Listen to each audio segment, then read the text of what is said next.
नमस्कार, नेपाल लाइभ समाचारमा स्वागत छ। सुरुमा प्रमुख समाचार शीर्षकहरू। थप 3 जनामा कोरोना भाइरस संक्रमण पुष्टि भएको स्वास्थ्य तथा जनसङ्ख्या मन्त्रालयको भनाई। संक्रमितको संख्या 45 पुग्यो, 7 जना उपचारपछि निको भए। प्रधानमन्त्री ओलीले राजनीतिक दल सम्बन्धी अध्यादेश जारी गरेपछि नेकपाभित्र पूर्व माओवादी समूह त्रसित। ओली नेपाल समूह आक्रामक बन्न सक्ने विश्लेषण। प्रतिरोध आन्दोलनको परिणाम भोग्न तयार रहन कांग्रेसका 11 केन्द्रीय सदस्यको सरकारलाई चेतावनी। महासंकटमा अध्यादेशहरू जारी गर्नुले प्रधानमन्त्रीको अन्तर्निहित उद्देश्य, नियत र प्राथमिकता पुष्टि भएको उल्लेख। कोरोना भाइरसपछि आर्थिक संकटका कारण कमाईको विभिन्न माध्यमहरूको खोजीमा क्लब। नाउ क्याम्प पहिलो पटक स्पोन्सरलाई दिँदै बार्सिलोना आएको रकम कोरोना विरुद्ध लगाउने। र अमेरिकामा थाई बसोबास अनुमति 2 महिनाका लागि रोक्ने राष्ट्रपति ट्रम्पको घोषणा। कोरोना भाइरस संक्रमण रोक्न नसकेपछि ध्यान मोड्ने ट्रम्पको प्रयास भएको आलोचकको टिप्पणी।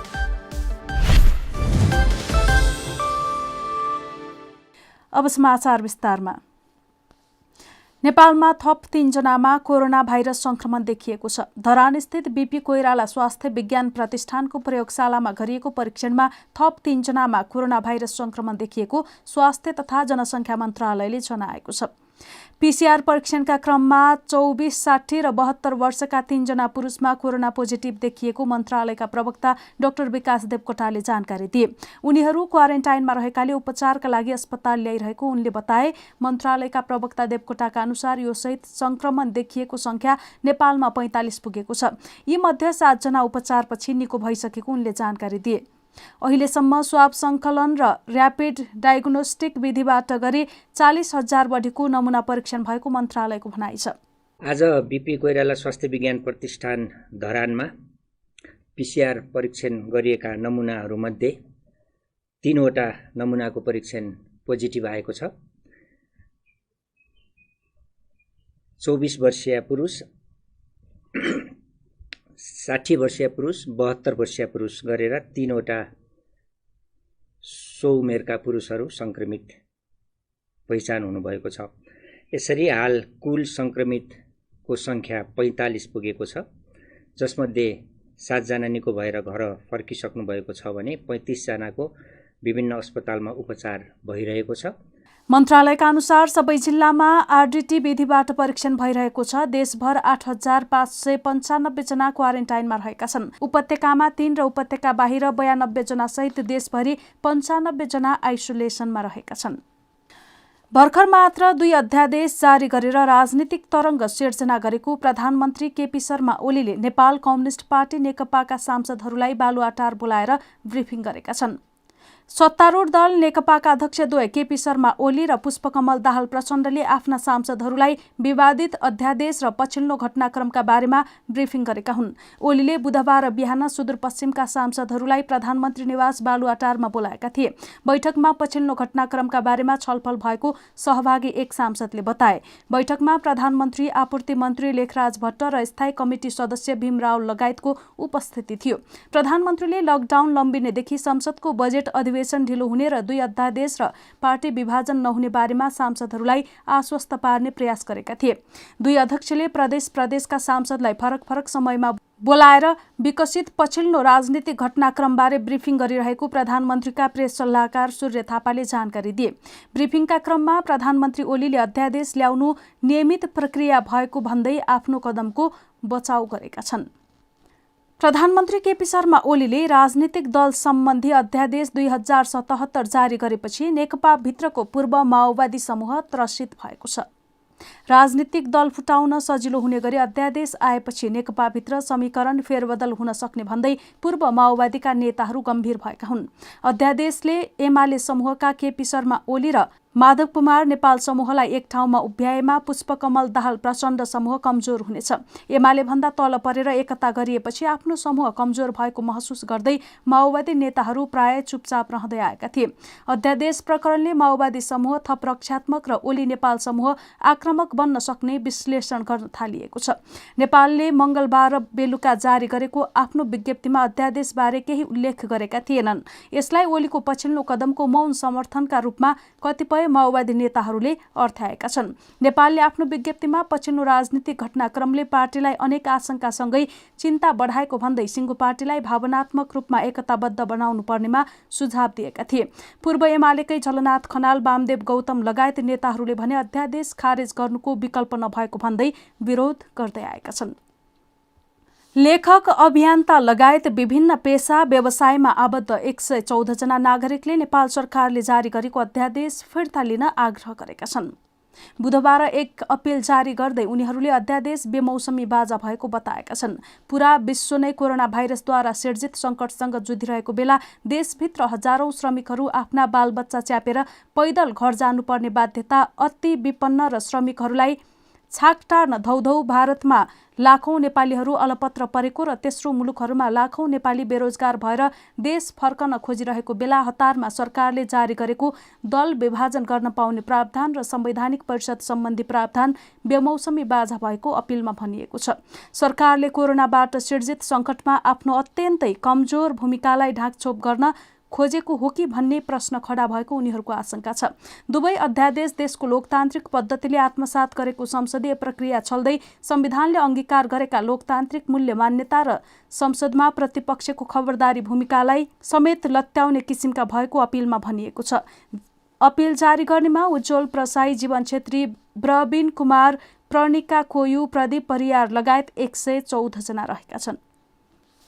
नेपाली कांग्रेसका 11 केन्द्रीय सदस्यले सरकारले कुत्सित मनसायले ल्याएको अध्यादेश फिर्ता नलिए त्यस विरुद्धको प्रतिरोध आन्दोलनको परिणाम भोग्न तयार रहन सरकारलाई चेतावनी दिएका छन्। बुधबार बिहान प्रकाशित विज्ञप्तिमा महासंकटको क्षणमा अध्यादेशहरू जारी गर्नुले प्रधानमन्त्री केपी शर्मा ओलीको अन्तर्निहित उद्देश्य, नियत र प्राथमिकता पुष्टि भएको उल्लेख गरिएको छ। कहाली लाग्दो परिस्थितिमा थप जिम्मेवारी बोध गरी एकताबद्ध भई महामारीसँग जुझ्नुपर्ने बेला सरकारले अध्यादेश ल्याएको भन्दै उनीहरूले आपत्ति जनाएका छन्। संविधानले व्यवस्था गरेको संवैधानिक परिषदको नियुक्तिको प्रावधानलाई संविधानकै खिलाफ हुने गरी अध्यादेश ल्याउने अधिकार सरकारलाई कसरी भयो? सरकारलाई कांग्रेसका 11 नेताको प्रश्न छ। साथै राष्ट्रपतिले सरकारको कदमलाई हतार हतारमा सहयोग गर्ने कार्यको पनि विज्ञप्तिमा विरोध गरिएको छ। राष्ट्रपति विद्यादेवी भण्डारीको अस्वाभाविक हतारो र संलग्नता आश्चर्यजनक साथै संशयपूर्ण रहेको उल्लेख छ। विज्ञप्ति प्रकाशित गर्नेहरूमा नेताहरू चन्द्र भण्डारी, कमला पन्त, धनराज गुरुङ, रत्ना शेरचन, गगन कुमार थापा, बद्री पाण्डे, जीवन परियार, गुरुराज घिमिरे, प्रदीप पौडेल, रामकृष्ण यादव र सरिता प्रसाई छन्। कोरोना भाइरसका कारण उत्पन्न आर्थिक सङ्कटकै बीचमा सरकार आगामी आर्थिक वर्ष 2077-78 को बजेट तयारीमा लागेको छ। मुलुकभित्र तथा बाहिर लकडाउन हुँदा वैदेशिक व्यापार ठप्प जस्तै भएको छ। दैनिक 1 अर्ब रुपैयाँ राजस्व भन्सारबाट सङ्कलन हुने गरेकोमा मासिक 2 अर्बमा सीमित भएको छ। आन्तरिक मूल्य अभिवृद्धि करको वृद्धि दर फागुनसम्ममा 38% सम्म पुगेको थियो। सरकारले चालु वर्षमा 1 खर्ब 12 अर्ब रुपैयाँ राजस्व उठाउने लक्ष्य राखेको थियो। यद्यपि त्यस अनुसार पैसा उठेको थिएन। आर्थिक वर्षको दोस्रो चौमासिक सकिँदा 13% राजस्व बढेको थियो। बजेट निर्माणमा सक्रिय अधिकारीहरूका अनुसार चालु आर्थिक वर्षका लागि सरकारलाई खास समस्या छैन। तर आगामी वर्षको बजेट निर्माणमा भने उनीहरूलाई अबको बजेटमा स्रोत व्यवस्थापन नै मुख्य चुनौती छ। यसबीचमा निजी क्षेत्रका छाता संगठनहरू, नेपाल उद्योग वाणिज्य महासंघ, नेपाल उद्योग परिसंघ र नेपाल चेम्बर अफ कमर्सका प्रतिनिधिले छुट्टा छुट्टै रूपमा अर्थमन्त्रीसँग भेटेका छन्। उनीहरूले लकडाउनपछि सरकारले ल्याएको आर्थिक राहत प्याकेजले निजी क्षेत्रलाई खासै नसमेटेको भन्दै स्टिमुलस प्याकेज ल्याउनु पर्ने बताउन थालेका छन्। निजी क्षेत्रका प्रतिनिधिलाई अर्थमन्त्री खतिवडाले बजेटबाट धेरै कुरा सम्बोधन हुने आश्वासन दिए पनि आफै स्रोतको दबावमा रहेका अर्थमन्त्रीले निजी क्षेत्रलाई ठूलो राहत दिनेमा भने मन्त्रालयका अधिकारीहरू विश्वस्त छैनन्। हामी नेपाल लाइभ समाचारमा छौं। अब खेल समाचार। स्पेनिस क्लब बार्सिलोनाको फुटबल रङ्गशाला नाउ क्याम्पको नाममा स्पोन्सरको नाम प्रयोग गर्न मिल्ने गरी सहमति गर्ने भएको छ, जसबाट आएको पैसा कोरोना भाइरस विरुद्ध लड्न प्रयोग गरिने बार्सिलोनाले जनाएको छ। नाउ क्याम्प खुला भएको सन् 1957 देखि अहिलेसम्म त्यसको नाममा स्पोन्सर प्रयोग गरिएको थिएन। अहिलेको कठिन परिस्थितिमा क्लबहरू आर्थिक सङ्कटमा पर्दै जाँदा कमाईको विभिन्न माध्यमहरूको खोजी भइरहेको छ, जस अनुसार 2020-21 को सिजनमा क्याम्प नाउमा स्पोन्सर प्रयोग गर्ने गरी स्पोन्सर खोज्ने जिम्मा बार्सा फाउन्डेसनलाई दिइएको छ।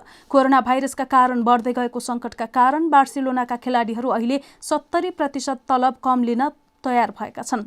रोकिएको ला लिगा र च्याम्पियन्स लिग जस्ता प्रतियोगिताहरू पुनः सुरु हुन्छन् या यत्तिकै सकिन्छन् भन्ने दुविधा नै देखिन्छ। नेदरल्यान्ड्समा 2019-20 को फुटबल सिजन यत्तिकै स्थगित गर्न डच फुटबल एसोसिएसनले छलफल सुरु गरेको छ। कोरोना भाइरसका कारण सरकारले 1 सेप्टेम्बरसम्म ठूला सबै कार्यक्रम अन्त्य गर्न भनेसँगै रोकिएको सिजन यत्तिकै सकिने भएको हो। डच लिग एडिभाइजमा 4 क्लबले 25-25 खेल खेलेका छन् भने बाँकी क्लबको 26 खेल पुगिसकेको छ। 25 खेल नै खेलको अयाक्स र एजेड अल्कामरको समान 56 अङ्क रहेको छ।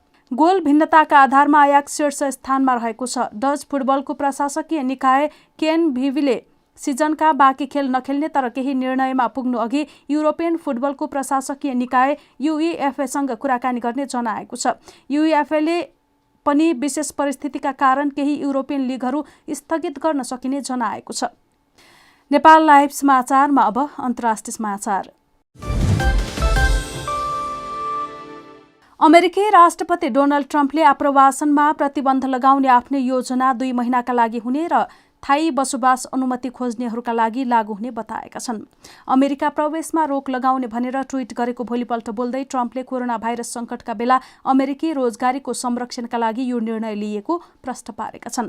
उनले यस सम्बन्धी निर्णयमा बुधबार हस्ताक्षर गर्ने र कोरोना भाइरसले अर्थतन्त्रलाई पारेको असरका आधारमा यो प्रतिबन्ध जारी रहने बताएका छन्। यद्यपि यो निर्णयले अस्थायी कामदारलाई प्रभाव नपार्ने बताइएको छ। एक तथ्याङ्क अनुसार कोरोना भाइरसको सङ्कटका कारण अमेरिकामा 2 करोड 20 लाख मानिसले रोजगार गुमाएका छन्।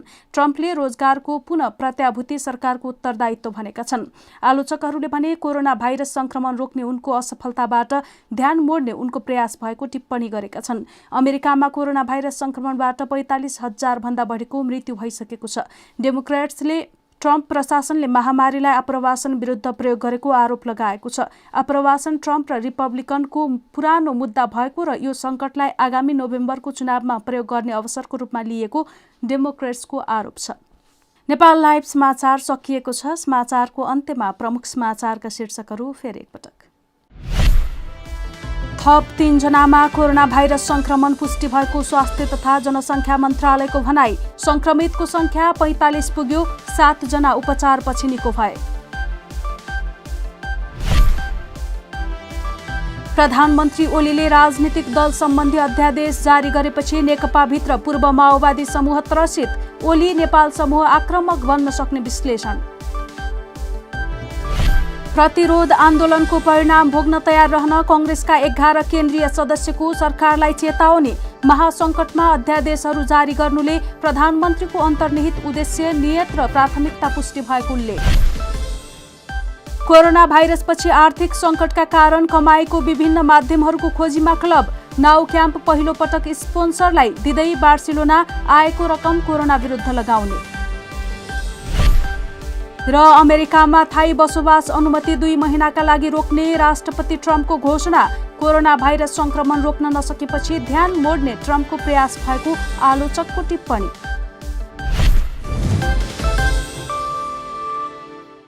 नेपाल लाइभ समाचार आज यति नै। हाम्रा सबै कार्यक्रम युट्युब, फेसबुक, ट्विटर र हाम्रो वेबसाइट नेपाललाइभ.com मा पढ्न र हेर्न सक्नुहुनेछ। नमस्कार।